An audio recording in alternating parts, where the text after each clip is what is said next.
Hello, and I hope you're all well during this time. I want to welcome you to this podcast, COVID-19, So What Now for Small Businesses. It'll be about 45 minutes long, and there will be some activities and actions that we will focus on throughout the podcast. And before we start, I maybe want to contextualize what I've experienced in the past couple of weeks, because I've spoken to a lot of businesses throughout Ireland. And there's common themes that are coming through that I want to share with you, which I think will help. And the reason why I think it will help is because we're all in this together. We are getting new information every day. People have, at this point, they're getting over the shock. We obviously are focused very heavily on supporting the NHS where we can. And it's important to recognise that things have changed dramatically for the world. And for you and your business, that does mean that things will change for the here and now. But it also means that we need to plan for the future.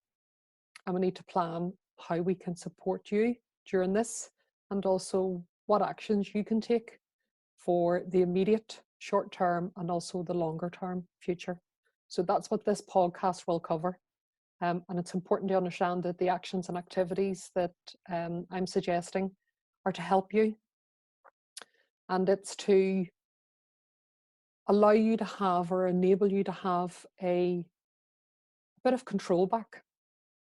And that element of control will, I hope, make you feel better during these unprecedented times. And in the fact that we're on uncharted waters, there's a lot of ambiguity. But if you can make plans, take some actions, and really think about where you are for the here and now, how can you keep your business afloat? And how can you manage to make some plans for the future? That's the best that you can do at the moment. And that will be really important for you to then go away and do those actions and try to manage the best that you can. So, as I say, some of the themes that have been coming out in the last couple of weeks have been, how do I furlough my staff? Should I furlough them? Can I? Are there some staff that I can keep on board? Cash flow. How am I going to manage to keep, I suppose, my business afloat for the next 2 to 3 months? And cash flow is absolutely essential. And I will give you some support and assistance around how to manage that and what to do. The other thing is, can people moratorium on loans and pause them? So people have been contacting their banks and speaking to, those representatives within the bank to just find out, can I pause this for a bit? And also, people have been looking at, now that we don't have rates to pay until the end of June, and if people have rent, can they go back to if it's a private renter, can they go back to that and renegotiate those terms? And I suppose also one of the things coming out is, if things can be put on pause with regards to expenditure. You had a bank of clients and customers and stakeholders, suppliers and so forth. People are making contact with them in a completely different way. We're all working remotely. But making contact with them is essential. I have been astounded and pleasantly surprised by the amount of entrepreneurship and innovation that has been happening across Ireland. Just fantastic to see people, where they are able, have reached out to their customers, even by phone or by email. Some people have redirected a lot of their services to online. Some people have absolutely, completely embraced social media, and they weren't doing it before, but they are doing it now. And they've got plans and action in order to be able to develop that for their companies. That would be something that they may use for the longer term future. But at least they're doing something about it now. When I work with the companies that are doing that, they feel as if they're taking the control back, and it's taken some of the uncertainty away, i.e. they are controlling what they can control, and what they can't control, they're parking that for the moment, because really they can't do anything about it, so they're focusing on what they can control. So this workshop is going to give you a guide, and it is only a guide. It's not specific for your individual business, but it will allow you in your business to take actions away and to focus on what those specific actions might be. your business. So I hope that you get something out of it. As I say, it'll take about 45 minutes. I'm going to share my screen with you shortly, and that will allow us to walk through some of the points that I want to make and some of the actions and activities. And it's really key to understand that everybody is in this together. And where we can support each other, it's really important to do that. So I really hope that you get something from this podcast. And I just hope that it's helpful. So let me share my screen. And we can start to walk through this.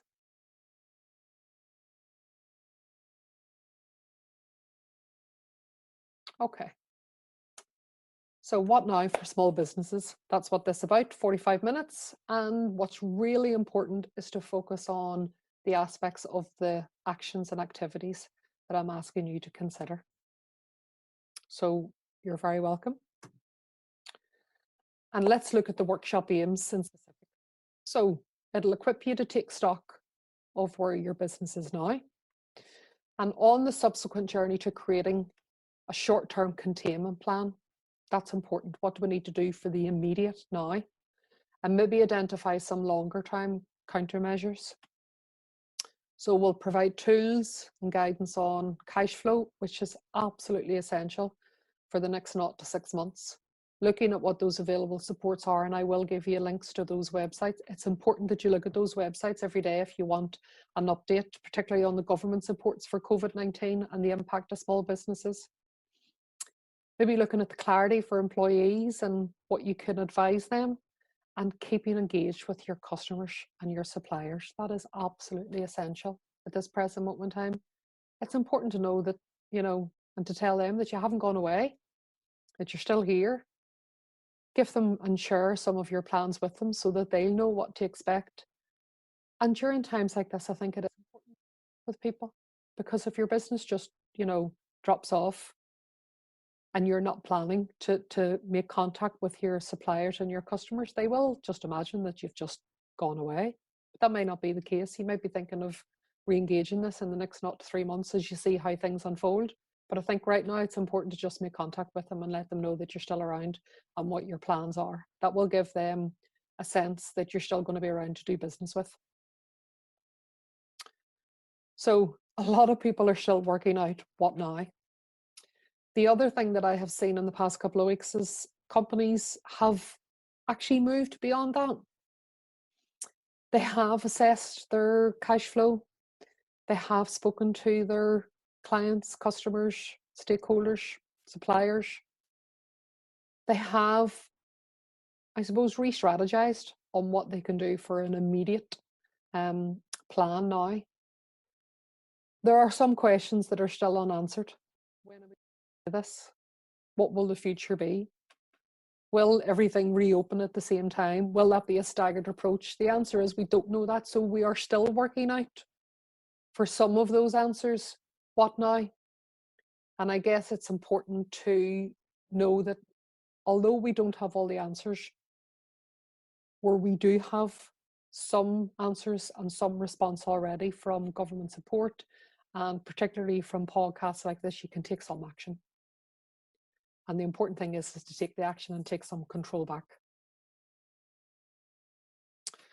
So let's talk about living in a VUCA world. VUCA meaning volatile, uncertain, complex, and ambiguous. So I think that characterizes the current environment, and there are personal and business leadership that is required to navigate that successfully. So there's a YouTube clip at the bottom of the page. So click on that after the podcast and have a look at that. It'll certainly help you to contextualize what living in a VUCA world means. But what's really important to understand is when there's volatility, people start to think and overthink. People start to look at things with, complexity, and clarity seems to be, something that isn't there. But yet clarity is what we need at this particular moment in time with the things that we can control. When you're in a period of ambiguity, you tend to fill in, a lot of the ambiguity with, overthinking and what ifs. And those what ifs can create stories. And those stories can be, not really focused on something that is true and real. So think about the fact that, yes, it is volatile at the moment and it is uncertain and it is complex. But when you're in that all, it's into a position of ambiguity, it's essential that you step back. It's essential that you can focus on what you can control and make decisions and actions around that and take that control back. It's also important to not fill the gaps of the ambiguity with what ifs and, stories that may not be founded in truths, because that's, as humans, that's what we do whenever we're in periods of ambiguity.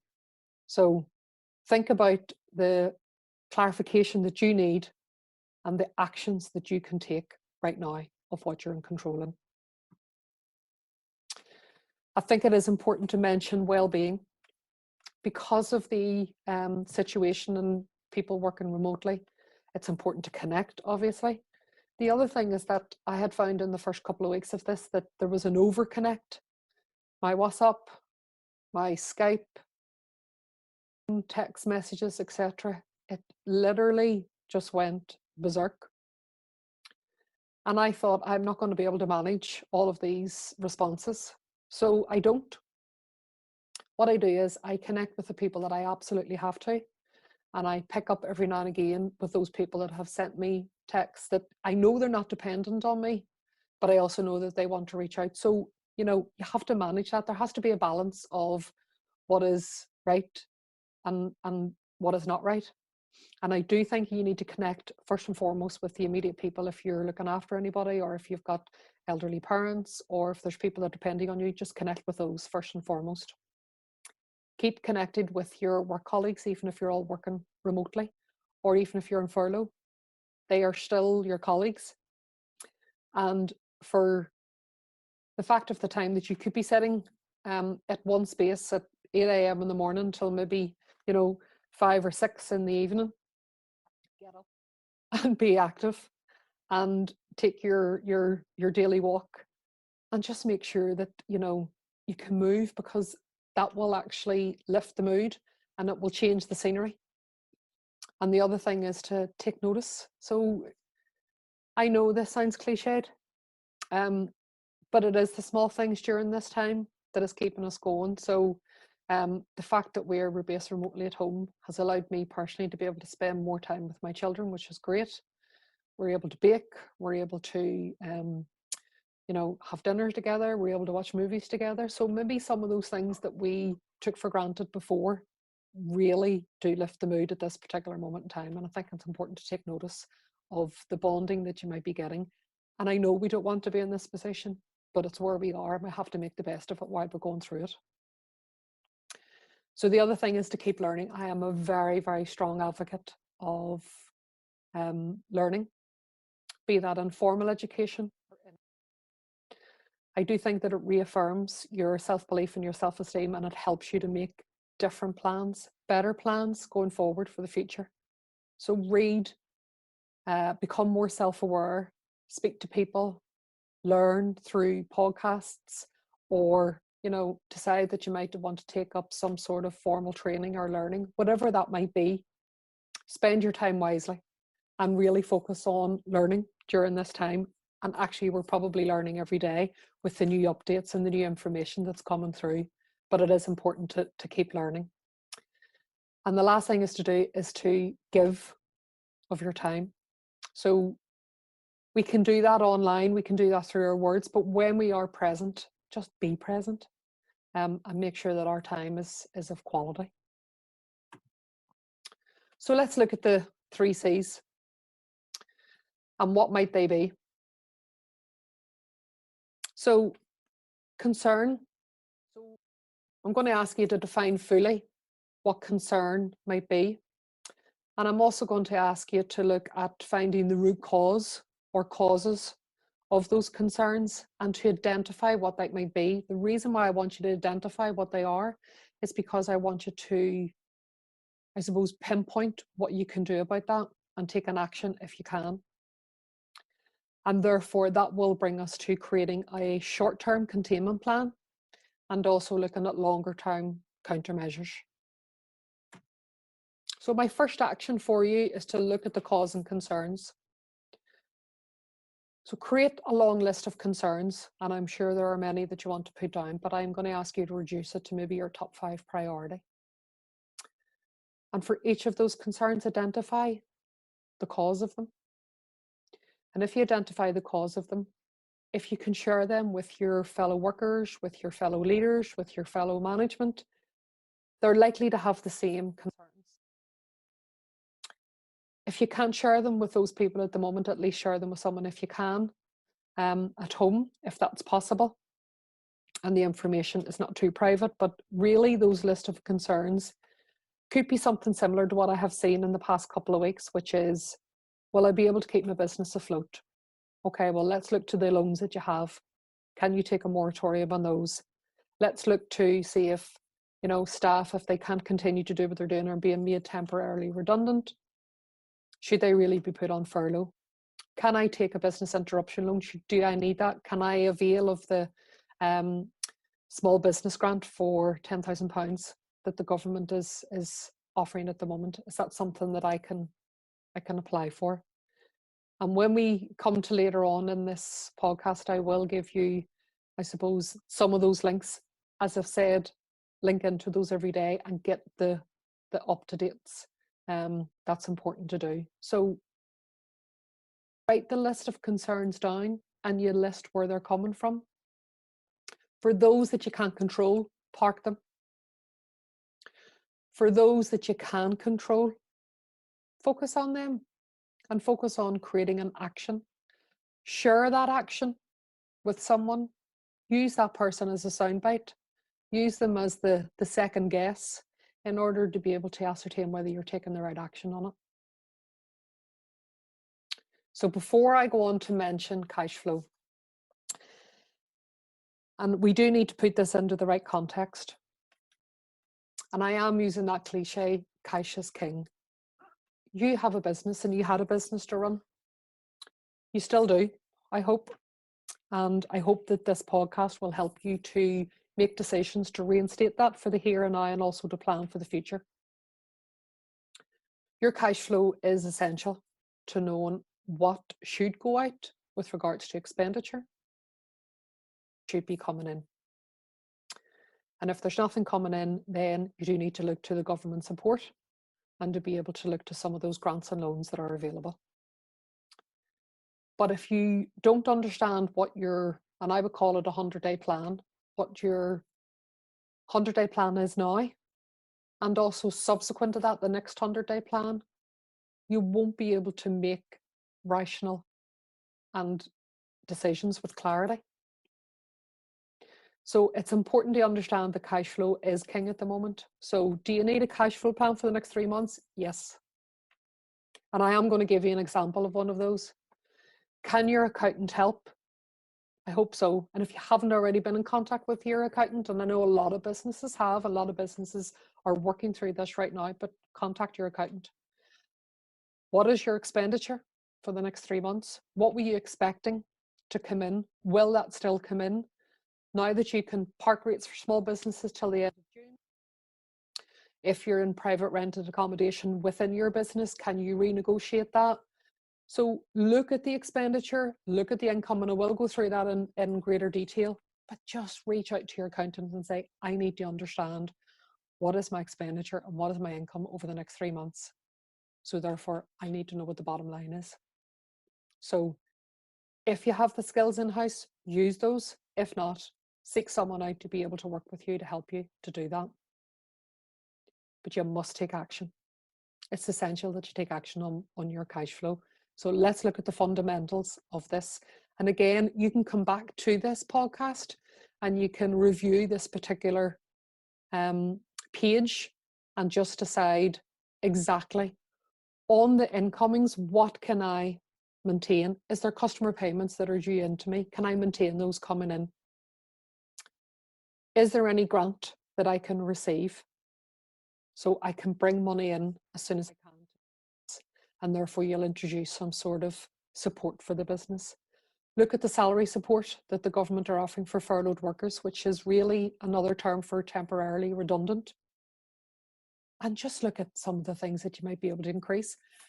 I have been really surprised by the amount of innovation and entrepreneurship that I have seen over the past couple of weeks. It's been absolutely fantastic.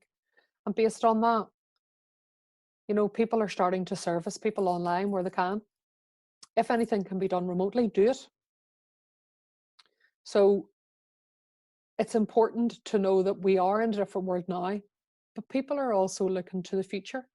And they're thinking that, well, if I do this now, I'll always have that element of my business. I'll always have the online digital part in the background that I can switch on or switch off. Or in fact, I'm going to make it a bigger part of my business. So the amount of innovation, as I say, and entrepreneurship that I have seen has been really fantastic. If there is anything that you can do online, I would urge you to do that. When you're looking at your outgoings, there's a full list of there, which would be typical ones. But on each of those, you may be able to stop or reduce in some way. There are going to be essential ones that you'll have to maintain, but there may be some that you can decrease. There could be things that you could defer, in which case then if you can defer them or stop them, do so. And again, look to what people can offer you through the government support in order to be able to take some of the sting out of what is the expenditure of your business. So this is a cash flow forecast, as I say. I'd like you to come back to that and look at it in more detail, but it's one that you can populate the information to and send it to your accountant to be able to finish off.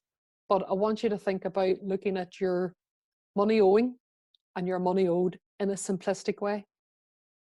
Okay? Put it into that cash flow forecast.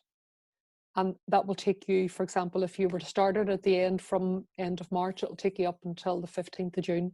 I would suggest that you create another one from that, which will also take you from the middle of June right on to September. So on the cash flow, I want you to think about what actions do you need to take now with respect to your cash flow, and who needs to help you with that, and what's the time scale for each of these. If some of these, for example, are going to be spread out onto the next 100-day plan, then that's fine. You can just concentrate on the here and now.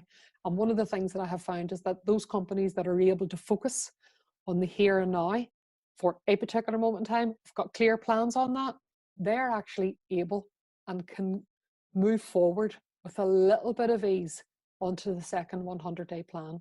But make a list of the actions that you need to take now. Speak to your suppliers, your creditors, your debtors, speak to your accountant, and make sure that you have a good handle of your incomings and your outgoings. Okay, so really important. Go to the website www.nibusinessinfo.co.uk/campaign/coronavirus-updates-support your business. That is updated every day with new news that is coming from the government. And then when those portals for the applications are opened, that's where you will seek the link. Another really insightful one is from KPMG. And it's quite a long web, but it's in front of you there, but I will read it out anyway. So it's KPMG/IE//insights/AN/2020/COVID-19-government-financial-support Northern-Ireland-business. That was really long, but you can see it as well. Both of those are really good websites. The NI Business Info is one that I look at myself on a daily basis. You might have others yourself that you go to, but I would urge you to use the NI Business Info one.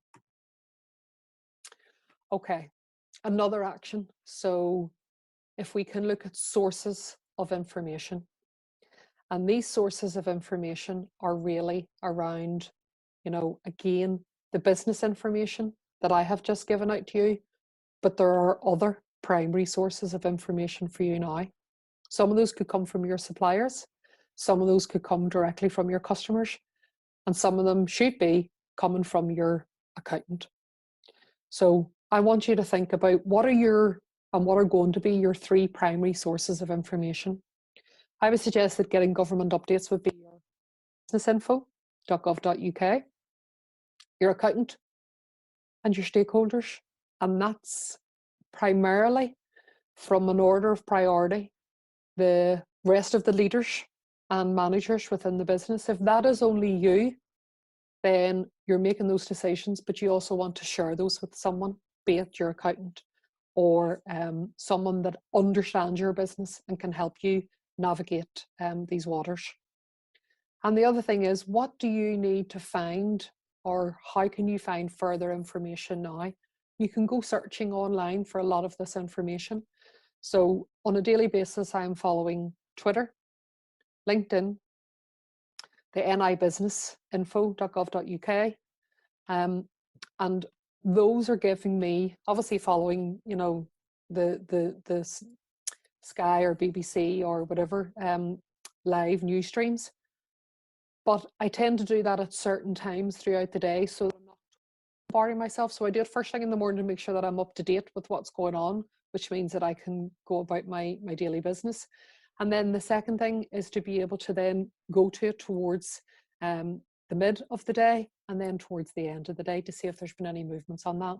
Now, Twitter and LinkedIn are going to give me a lot of the current information. And I tend to not follow a lot of the non-necessity information during this time. And my absolute go-to is the nibusinessinfo.gov.uk. But you think about what your sources of information are, and if you're still feeling lost, reach out to people that you think might know. Sometimes we don't want to read anymore. Sometimes we just want to hear it, and sometimes we want to see it visually. So visually, auditory, and then, you know, combining that information, what does that mean for you? This is really, really important. And I mentioned this at the start.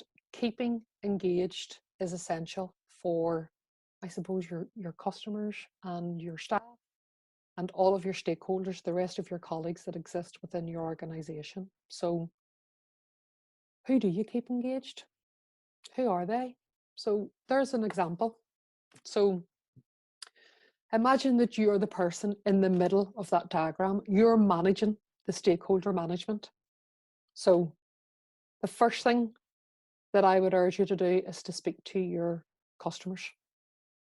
Tell them that you're still operating, you are finding your feet, you're working your way through what you need to work through, you're getting daily information, but here's what you as a company have decided to do for the here and now, and that you will touch base with them next week.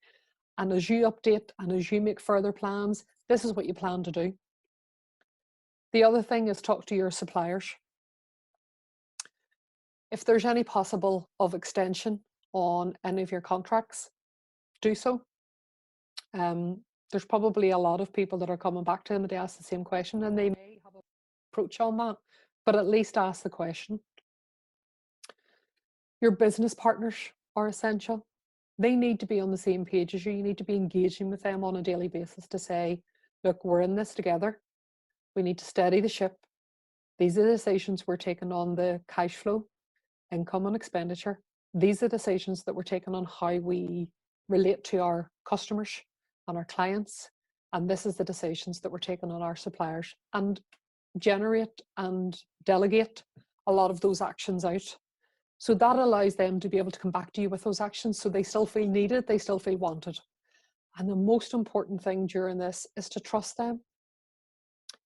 Very often when we go into a situation which is crisis, we micromanage, because that is a general psychological response to something of this nature. You micromanage, you control, because you need to feel that control, but you got to trust. You got to trust your colleagues, and you got to trust your colleagues to know that they're in it with you. So any conversations that you're having with them, if you haven't had those already, then contextualize that for them. So we're learning as we go along, and it can strengthen people. Again, I know we don't want to be in this position, but it can actually strengthen a team to know that now that we're faced with this, which has been so unprecedented and never experienced before, that we actually can strengthen the team. And whatever way we come out of this at the end of it, we know that we have something to move to. So that therefore means that your top management and any business areas that you have, any project teams, and any other stakeholders that you have, because you might have shareholders, directors, and so forth, you need to reach out to them. Just keep the lines of engagement open. But you're in the middle, you're right at the core of it, and you're the person that will navigate and lead throughout this. So when you're analysing your stakeholders, the purpose is to target and prioritise the communication. Whom should be speaking to? What is it you want to tell them? Keep the message consistent and clear. Don't make it too long. Keep it within a reasonable length.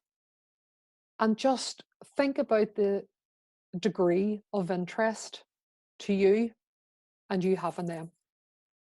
So you're determining their significance to you, and therefore that will help you to ascertain the amount of time you should be making contact with them and the mode and methodology of which you're contacting them. So you might immediately want to send an email to say, look, I'm going to be on social media for a bit, or I've set up something within the website, you can contact me through that, or here's my, Skype, I'd like to speak to you, or use Zoom, which is what we're using now. So you just need to assess, first of all, whom you want to target and prioritize them. And then when you're determining their significance to you and also their interest in you, you can work out who you need to speak to first and which mode of contact you want to be able to use. So let's look at the types of communication. So the objectives of the communication are to just keep the awareness there and your commitment high. Really important to do that. You also want to make sure that you're delivering accurate, clear, and consistent messages.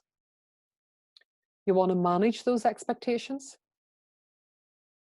And the successful communications are based on 4 core elements.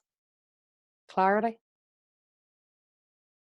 targeted at the right audience. There's going to be different messages for different people, different language, length, different mode of communication. Ask for feedback on the effectiveness of this. If you've sent out a pre-recorded message or you've sent out an email, pick up the phone to them and say, did that make sense? Do you understand what we're trying to do? Do you understand where we're coming from? And that's an effective delivery mechanism. So if it's an email, if it's a text, if it's something on the website that's more formal, if it's a quick message to them by a phone call, whatever that is, ask them at the end, do you understand why we did this?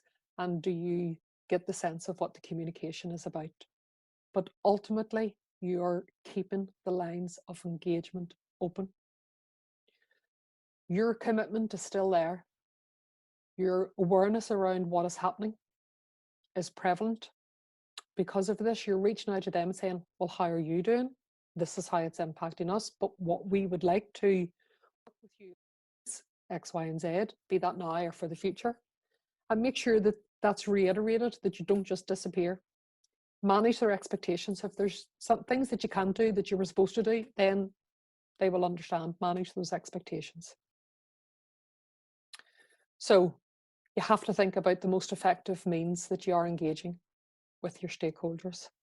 As I've said, people have really engaged social media, and I think it's important during these remote working times that people do that.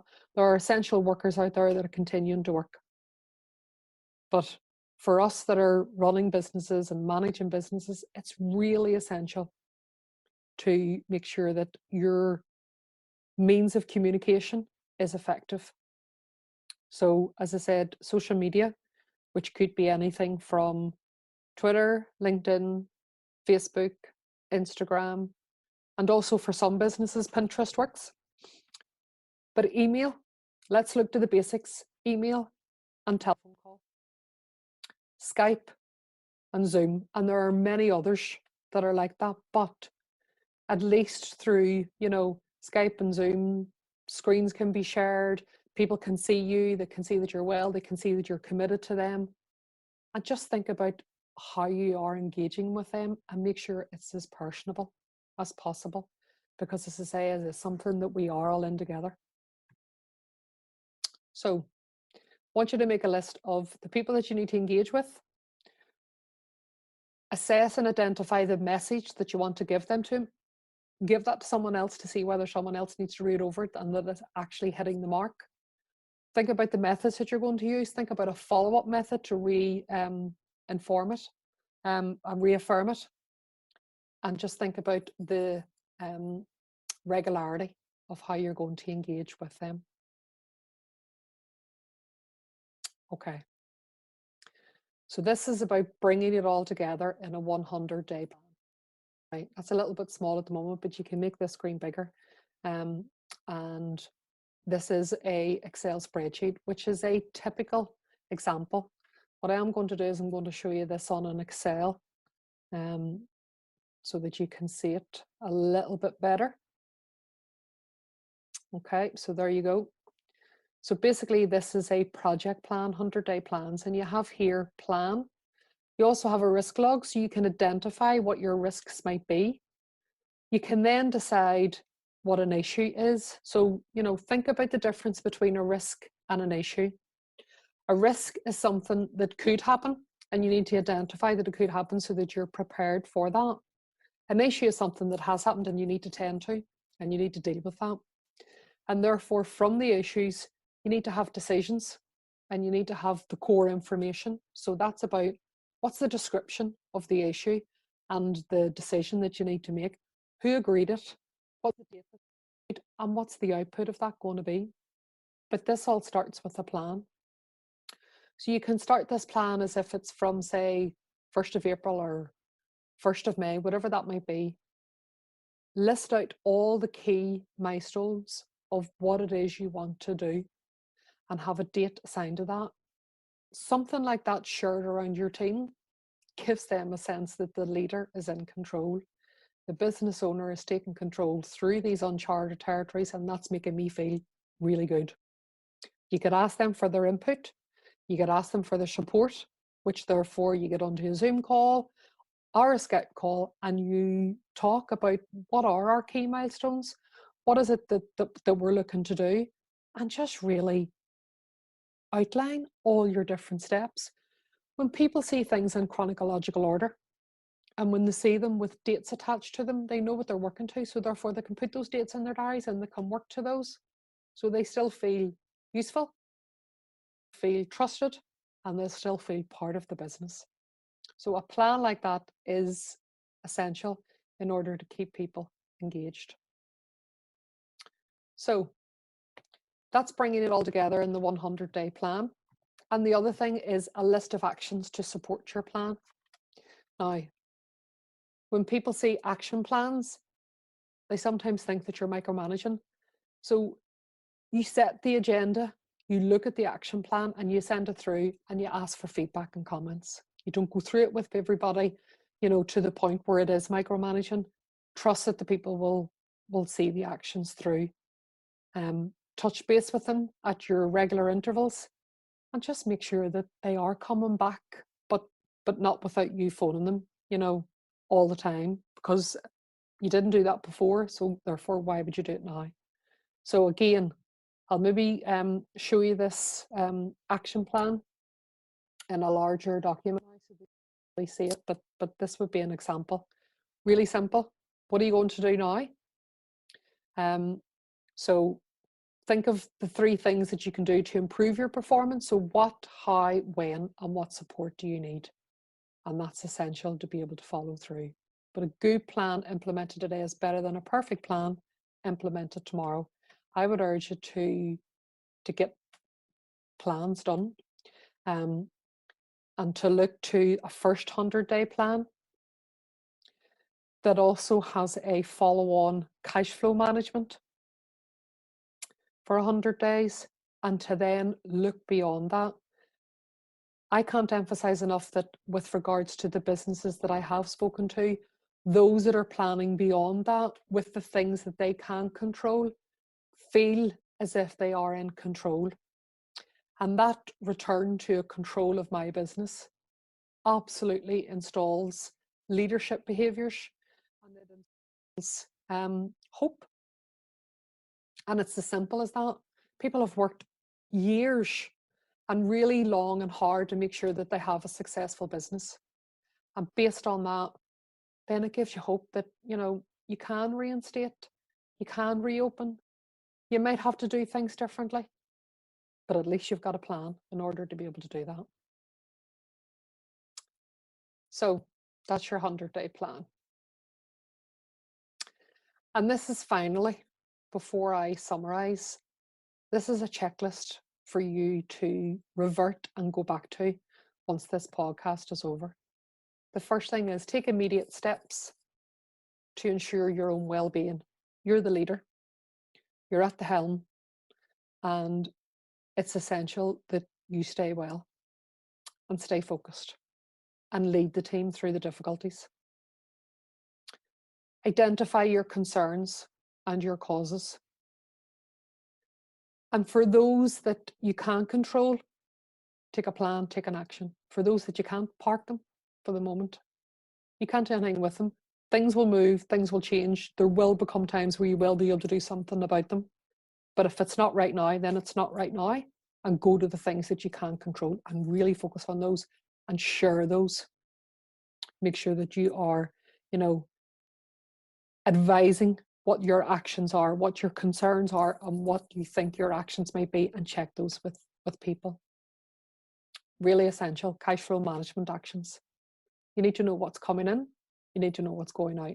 You need to know what you can stop and what you can decrease. And you need to know if there's anything that you can do to be able to service people in a different way. And potentially send out some invoices during this time. But it's really essential to know, do you have the opportunity and do you need to take out a loan? Which of those loans are you good for? Is it a business interruption loan? Is it the small 10,000K business loan that you can get? Are there loans that you have existing that you need to look at, renegotiate, pause? Is there salaries that you don't need to pay because the people are temporarily redundant? Then you move them on to furlough. And can I renegotiate something with my suppliers? Are those suppliers taking a blanket approach with all of the people that they provide that product or that service to? And therefore, I can maybe extend that out just to ease the burden a little bit. But really essential to look at if there's anything there in the background that can help to be able to add a little bit of positive cash flow into the business. Then look at those actions and speak to your accountant about that. You're identifying your accurate, relevant, and current information sources. So sometimes there's too many out there. I've given you an explanation as to what I do throughout the day, and that's because I need to be updated with what's happening for businesses, and also I suppose I'm personally interested in as well, but I do need to find what the government support is offering and how that can be updated on a daily basis. So as soon as the portals are open for applications for furlough and so on, get on the ball and basically put those applications in. But just watch out for the different types of information that come through. There's an awful lot of stories going around on social media that are untrue. Make sure what you're reading is coming from a valid and a reputable source. As I said, I've had to turn off a lot of my texts and WhatsApps and kind of like a lot of the YouTube things that would come through. Some of them are unfounded. So I want to focus on what is the only information that I know is right at this particular moment in time, and that's coming from a valid source. Look at your engagement actions. So we've gone through the types of engagement that you might do, right from, social media to email to phone and to changing your website. And look at, you might be engaging. Make a list of priority people. Make a list of how you're going to communicate and what you're going to communicate, and check that. If you put that into a table, it's very easy to send that out to someone to say, does this make sense? And do you agree with it? So I would urge you to share that. And then create and implement your business's 100-day plan. Take the control back. Really essential. Take the control back for what you can There's an awful lot there that you can't control at the moment. We're all in that boat. But what you can't control, you absolutely must, because that will help you to be able to feel better about yourself and about your business. And also, you're the leader. So it doesn't matter at what level you're at the business. If you are responsible for something, then you are a leader in your own right, and you need to take control, and you have responsibility and accountability for that particular aspect of the business. And the last thing is to say that, first of all, thank you for listening. I wish you well during this time. I hope that this has been of some support, at least from the perspective of taking action. That's really important, to give you clarity that all the themes that we covered in this podcast is the themes that I have seen in the past couple of weeks from the businesses, and we will move on in the next couple of months to potentially different themes. But people are taking the control back of what they can control. What they can't, they can't. That's difficult, but we have to work with the reality. If you can take some of these actions and take some of that control back, that will be essential for you, not only for yourself personally, but also as a business. But I would urge you to go back over this podcast and look at some of those actions, and to share those with your colleagues, and to share them with your business partners. Thank you. I wish you well, and good luck.